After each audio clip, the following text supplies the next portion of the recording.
Hello बच्चों, मैं नेहा चौधरी रसायन विज्ञान की प्रायोगिक कक्षा में आपका स्वागत करती हूँ।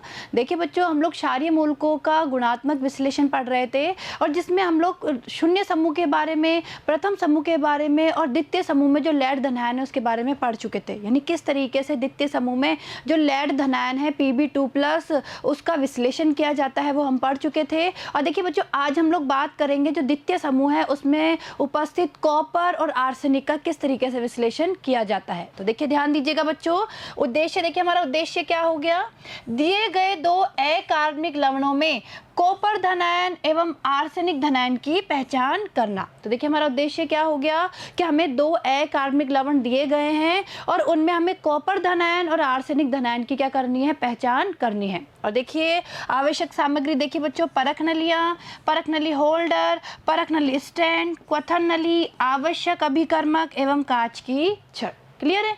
आगे देखिए, अब देखिए बच्चों, सबसे पहले हम कॉपर धनायन के परीक्षण के बारे में पढ़ेंगे कि किस तरीके से कॉपर धनायन का परीक्षण किया जाता है और ये मैं आपको समझा चुकी हूँ। देखिए बच्चों, किस तरीके से जो द्वितीय समूह के हमारे मूलक है यानी लेड धनायन है, कॉपर धनायन है या आर्सेनिक धनायन है, उनका किस तरीके से विश्लेषण किया जाता है मैं आपको समझा चुकी हूँ। और अब हम यहाँ पर ये देख लेते हैं कि किस तरीके से किसी भी लवण में कॉपर आयन की पहचान की जाती है। तो देखिए इसके लिए क्या क्या हमें प्रयोग करने पड़ते हैं। तो देखिए बच्चों ध्यान दीजिएगा, देखिए बच्चों सबसे पहले हम प्रारंभिक परीक्षण की बात करते हैं।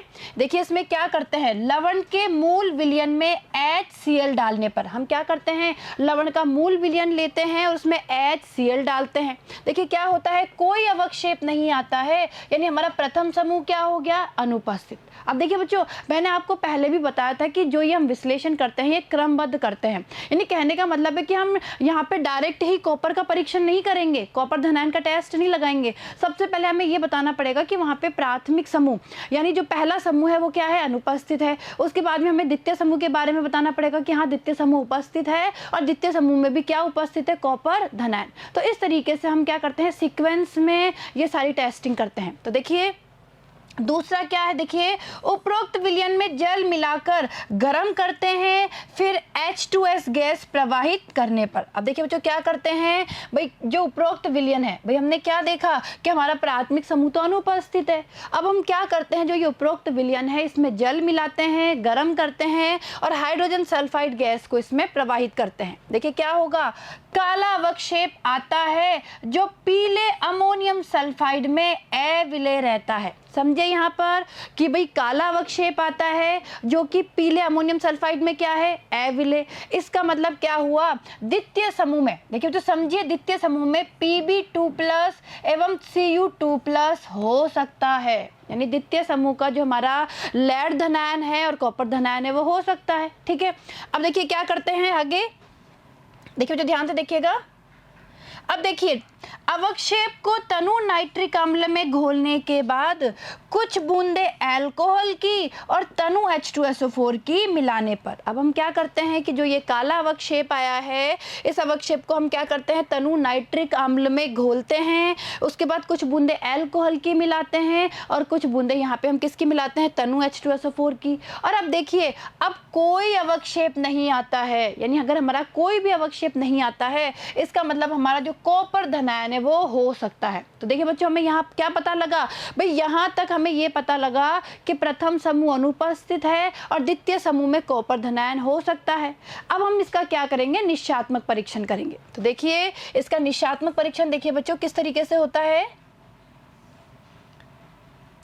देखिए उपरोक्त विलयन में देखिए जो ये विलयन है इसी विलयन की हम लोग बात कर रहे हैं, इसमें ही हम लोग निश्चयात्मक परीक्षण लगाते हैं। तो देखिए उपरोक्त विलयन में अमोनियम हाइड्रोक्साइड विलयन को आधिक्य में मिलाने पर, अब हम क्या करते हैं, जो ये उपरोक्त विलयन है इसमें अमोनियम हाइड्रोक्साइड को हम आधिक्य में मिलाते हैं, विलयन नीला हो जाता है। तो देखिए अगर नीले रंग का विलयन आता है इसका मतलब है जो हमारा कॉपर धनायन है Cu2+ आयन है वो क्या हो गया, निश्चित हो गया। आगे देखिए उपरोक्त विलयन में, अब देखिए बच्चों, इसी विलयन की आगे बात की जा रही है। उपरोक्त विलयन में एसिटिक अम्ल मिलाकर पोटेशियम फेरोसाइनाइड विलयन मिलाने पर, अब हम क्या करेंगे, इस विलयन में ही हम एसिटिक अम्ल मिलाएंगे, यानी एसिटिक अम्ल से इस विलयन को अम्लीकृत करेंगे और उसके बाद उसमें हम पोटेशियम फेरोसाइनाइड मिलाएंगे। देखिए क्या होता है, चॉकलेटी भूरा अवक्षेप आता है। और देखिए बच्चों, अगर वहाँ पे चॉकलेटी भूरा अवक्षेप हमें प्राप्त होता है तो इससे हमारा कॉपर निश्चित हो गया, यानी कॉपर धनायन हमारा निश्चित है। क्लियर है? आई बात समझ में आपको कि किस तरीके से हम दिए गए अकार्बनिक लवण में कॉपर धनायन की पहचान करते हैं। और देखिए बच्चों, ये जो तरीका होता है ये क्रमबद्ध होता है, यानी क्रमबद्ध तरीके से विश्लेषण किया जाता है, एक एक समूह का इसमें परीक्षण करते हैं और आगे बढ़ते हैं। क्लियर है? आगे देखिए, अब देखिए बच्चों, Cu2+ यानी जो कॉपर आयन है उसके परीक्षण में होने वाली अभिक्रियाएं। और देखिए बच्चों, ये अभिक्रियाएं हमें पता होना जरूरी है कि वहाँ पे जो भी रंग आ रहा है या जो भी अवक्षेप बन रहा है उसका कारण क्या है। तो देखिए समझिए बच्चों, भाई मैंने आपको क्या बताया था कि भाई जो हमारी ये सेकेंड समूह के जो मूलक होते हैं वो किसके रूप में अवक्षेपित होते हैं, सल्फाइड के रूप में। ठीक है भाई, हमने देखा था ना कि काला अवक्षेप आता है वहाँ पर जब हम H2S गैस प्रवाहित करते हैं, और जो काला अवक्षेप आता है वो पीले जो हमारा अमोनियम सल्फाइड है उसमें अविलेय होता है। यानी कहने का मतलब है कि जो हमारा ये बना है, यानी जो हमारा अवक्षेप आया है कॉपर का, वो किस रूप में आएगा, वो हमारे सल्फाइड के रूप में आएगा। तो देखिए अभिक्रिया क्या होगी, 3Cus प्लस 8HNO3। हमने फिर क्या पढ़ा था कि उसमें नाइट्रिक अम्ल मिलाते हैं, तो देखिए क्या बन गया, कॉपर नाइट्रेट बन गया, 3Cu और NO3 का whole twice plus 2NO plus 3S plus 4H2O। ठीक है, और देखिए बच्चों, ये जो सल्फर बना है ये सल्फर फिर सल्फेट में कन्वर्ट हो जाता है। कैसे, यानी जब हम HNO3 के साथ और गर्म करते हैं तो देखिए सल्फर प्लस 2HNO3, तो ये H2SO4 बन गया प्लस 2NO, यानी सल्फ्यूरिक अम्ल बन गया। कहने का मतलब है हमारा सल्फर किस में बदल गया, सल्फेट में। देखिए इधर भाई, इसमें ये वाला आयन है ना, SO4 2- आयन उपस्थित है इसमें, यानी सल्फर हमारा किस में चेंज हो गया है, सल्फेट में चेंज हो गया। क्लियर है यहाँ तक का? आगे देखिए, अब आगे देखिए क्या होता है। देखिए बच्चों, हमारा जो ये है Cu2+ और SO4 2-, देखिए तो समझिए यहाँ पर कि हमारा जो कॉपर आयन है, भाई हम यहाँ कॉपर आयन का परीक्षण कर रहे हैं, तो कॉपर आयन, सल्फेट आयन, और हम उसमें क्या मिलाते हैं, अमोनियम हाइड्रोक्साइड। देखिए तो ध्यान दीजिए, हमने पढ़ा था ना कि उपरोक्त विलयन में अमोनियम हाइड्रोक्साइड विलयन मिलाते हैं। तो देखिए हमने क्या मिलाया यहाँ पे, 2NH3 प्लस 2H2O मिला दिया। देखिए यहाँ पे ये हमारा एक कंपाउंड बनता है CuOH का होल ट्वाइस डॉट CuSO4। ठीक है, इस तरीके से कॉपर सल्फेट और कॉपर हाइड्रोक्साइड बनता है, और इसी कारण से विलयन हमारा कैसा हो जाता है, नीला हो जाता है। और देखिए plus 2NH4 plus ammonium ion बनते हैं। क्लियर है यहाँ तक का? अब देखिए आगे क्या होता है, जो हमारा ये संकुल बना है, ये जो बना है, तो ये जो बना है बेटा हमारा जो कंपाउंड है ये क्या करेगा, 8NH3 इस अमोनिया से दोबारा अभिक्रिया करेगा। भाई अमोनियम हाइड्रोक्साइड डाल रहे हैं हम लोग, इससे दोबारा अभिक्रिया करेगा और एक ये संकुल बन जाएगा। देखिए बच्चों, ये संकुल है और ये इस संकुल का कलर और गहरा नीला होता है। तो देखिए बच्चों, 2 और ब्रैकेट में क्या है, Cu NH3 का NH3 और बाहर क्या है 4, और ये ब्रैकेट के बाहर है SO4। तो ये जो संकुल बना है हमारा कॉपर का, इस संकुल का ही कलर क्या होता है, गहरा नीला। और इसी कारण से क्या होता है, जब हम अमोनियम हाइड्रोक्साइड विलयन मिलाते हैं, देखिए समझिए यहाँ पर जब उपरोक्त विलयन में अमोनियम हाइड्रोक्साइड विलयन को आधिक्य में मिलाते हैं, देखिए आधिक्य की बात हो रही है, तो विलयन कैसा हो जाता है, नीला। तो समझ में आया?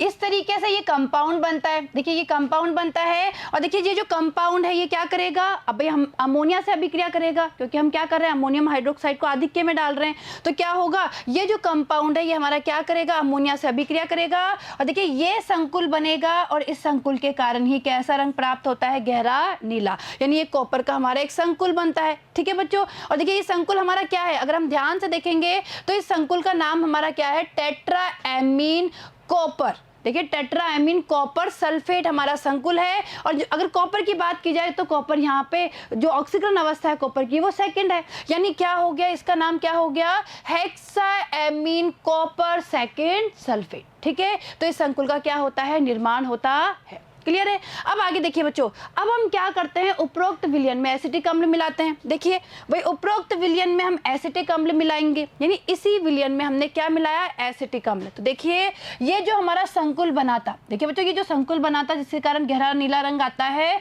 ये एसिटिक अम्ल के साथ, एसिटिक अम्ल के 4 अणुओं के साथ अभिक्रिया करेगा और क्या बन गया, कॉपर सल्फेट और अमोनियम एसिटेट के 4 अणु बन गए। देखिए बच्चों वापस समझिए, हम उपरोक्त विलयन में ही एसिटिक अम्ल डाल रहे हैं, तो ये जो हमारा संकुल बना था, ये संकुल ही क्या करेगा, एसिटिक अम्ल से अभिक्रिया करेगा, वहां पे कॉपर सल्फेट और अमोनियम एसिटेट का निर्माण होगा। आगे देखिए, अब हम उसमें क्या मिला रहे हैं, पोटेशियम फेरोसाइनाइड। अरे भाई देखिए इधर बच्चों, अब हम इसमें क्या मिला रहे हैं, पोटेशियम फेरोसाइनाइड। तो देखिए अब क्या होगा, जो ये कॉपर सल्फेट बना है, इसमें जैसे ही पोटेशियम फेरोसाइनाइड मिलाएंगे, देखिए पोटेशियम फेरोसाइनाइड है K4 Fe और ब्रैकेट में Cn और बाहर 6, ठीक है। तो कॉपर सल्फेट और जो हमारा पोटेशियम फेरोसाइनाइड है, इसके बीच में अभिक्रिया होगी और ये एक संकुल बनेगा। और देखिए बच्चों, इस संकुल के कारण ही कैसा रंग प्राप्त होता है, चॉकलेटी भूरा, यहाँ हम बोल सकते हैं चॉकलेटी भूरे रंग का अवक्षेप प्राप्त होता है। और देखिए यहाँ पर ये जो संकुल बना है, इसका नाम क्या है, देखिए बच्चों इसका नाम है कॉपर हेक्सासाइनोफेरेट सेकेंड, ठीक है। तो ये जो संकुल बना है, इसके कारण ही हमें चॉकलेटी भूरा अवक्षेप वहां पे प्राप्त होता है और इससे हमें क्या पता लग जाता है कि जो हमारा कॉपर धनायन है वो निश्चित है, ठीक है। तो देखिए बच्चों, ये अभिक्रिया आपको पता होनी चाहिए, कभी कभी पूछ ली जाती है कि वहां पे जो रंग आया है, वो जो अवक्षेप आया है वो किस कारण से है। क्लियर है, आया समझ में ये आपको कि किस तरीके से कॉपर का विश्लेषण किया जाता है। आगे देखिए, अब हम बात करेंगे आर्सेनिक धनायन का परीक्षण कैसे करते हैं। देखिए बच्चों, अब हम आर्सेनिक की बात करेंगे। देखिए किस तरीके से आर्सेनिक का परीक्षण करते हैं हम लोग। देखिए इसमें भी सबसे पहले प्रारंभिक परीक्षण करेंगे। लवण के मूल विलयन में HCl डालने पर क्या होगा, कोई अवक्षेप नहीं आता है, प्रथम समूह हमारा क्या हो गया, अनुपस्थित हो गया। आगे देखिए, उपरोक्त विलयन में जल मिलाकर गर्म करते हैं, फिर H2S गैस प्रवाहित करने पर क्या होगा, पीला अवक्षेप आता है। देखिए जो ध्यान दीजिए, अब पीला अवक्षेप आता है जो पीले अमोनियम सल्फाइड में विलय रहता है। अब समझिए बच्चों, यहाँ पर अगर द्वितीय समूह की बात करें तो अगर हम लेड धनायन और कॉपर धनायन की बात करते हैं, जब तो यहाँ पे कौन सा अवक्षेप आता है, काला अवक्षेप आता है जो कि पीले अमोनियम सल्फाइड में अविलय होता है या अघुलनशील होता है। जबकि हम यहाँ पे आर्सेनिक की बात करें, हम आर्सेनिक का टेस्ट कर रहे हैं, तो उस कंडीशन में यहाँ पे पीला अवक्षेप आता है जो पीले अमोनियम सल्फाइड में विलय होता है। इससे यह पता लगता है कि आर्सेनिक AS3+ हो सकता है, यानी जो हमारा आर्सेनिक धनायन है वो हो सकता है। अब हम आगे क्या करते हैं, उसका निश्चयात्मक परीक्षण। देखिए आगे, देखिए बच्चों निश्चयात्मक परीक्षण कैसे होता है, ध्यान दीजिएगा। अब देखिए, उपरोक्त विलयन को तनु HCl से अम्लीकृत करने पर, अब हम क्या करेंगे, इस उपरोक्त विलयन में तनु HCl डालेंगे। देखिए क्या होगा, वही पीला अवक्षेप आता है, तो इसका मतलब हो गया हमारा आर्सेनिक क्या है, निश्चित है। और इसी तरीके से देखिए, उपरोक्त अवक्षेप को सांद्र नाइट्रिक अम्ल के साथ गर्म कर अमोनियम मॉलिब्डेट विलयन मिलाने पर, अब हम क्या करते हैं, जो उपरोक्त हमारा पीला अवक्षेप प्राप्त हुआ है, इसको सांद्र नाइट्रिक अम्ल के साथ गर्म करते हैं, जिससे क्या होगा, अवक्षेप घुल जाएगा और उसके बाद इसमें हम अमोनियम मॉलिब्डेट मिलाते हैं। और जैसे अमोनियम मॉलिब्डेट का विलयन मिलाएंगे, वहां पे कैसा अवक्षेप प्राप्त होता है, कैनरी पीत अवक्षेप हमें प्राप्त होता है। इससे कंफर्म हो गया कि हमारा आर्सेनिक क्या है, निश्चित है। क्लियर है बच्चों, आया समझ में। तो आपको ये भी समझ में आया होगा कि किस तरीके से कॉपर का परीक्षण किया जाता है और किस तरीके से आर्सेनिक का। और देखिए बच्चों, कॉपर में और लेड में यहाँ पे काला अवक्षेप आता है, जबकि अगर पीला अवक्षेप आ जाता है तो वो हमें किसकी उपस्थिति को दर्शाता है, आर्सेनिक की। क्लियर है, आगे देखिए। अब देखिए AS3+ आयन के परीक्षण में होने वाली अभिक्रियाएं। तो देखिए बच्चों, अब हम आर्सेनिक आयन के परीक्षण में होने वाली अभिक्रियाओं के बारे में पढ़ेंगे। और देखिए ये क्या है, AS2S3, यानी ये क्या है, आर्सेनिक का सल्फाइड है। क्योंकि हम लोगों ने पढ़ा था कि जो हमारे द्वितीय समूह के मूलक होते हैं वो सल्फाइड के रूप में अवक्षेपित होते हैं। अब हम क्या करेंगे, इसमें हम अमोनियम सल्फाइड मिलाते हैं। तो देखिए इसकी अभिक्रिया होगी अमोनियम सल्फाइड के साथ और ये क्या हो जाएगा, ये जो अवक्षेप है ये विलय हो जाएगा। वही हमने पढ़ा था कि आर्सेनिक के केस में क्या होता है, वहाँ पे पीले रंग का अवक्षेप आता है। देखिए तो समझे यहाँ पर एक बार, देखिए हमने पढ़ा था ना कि भाई क्या होता है, जब यहाँ पे हम जल मिलाकर H2S गैस प्रोवाइड करते हैं तो पीला अवक्षेप प्राप्त होता है। ठीक है, तो ये पीला अवक्षेप हमारा आर्सेनिक सल्फाइड का है, और जब हमने इसमें पीला अमोनियम सल्फाइड मिलाया तो ये क्या हो गया, विलय हो गया। तो देखिए यहाँ पे अभिक्रिया देखिए, इनके बीच में अभिक्रिया होगी अमोनियम सल्फाइड के 3 अणु और इसके बीच में, और देखिए क्या होगा, इस तरीके से हमारा ये कंपाउंड बनेगा अमोनियम थायो। देखिए इसका नाम क्या है कंपाउंड का, अमोनियम थायो आर्सेनाइड।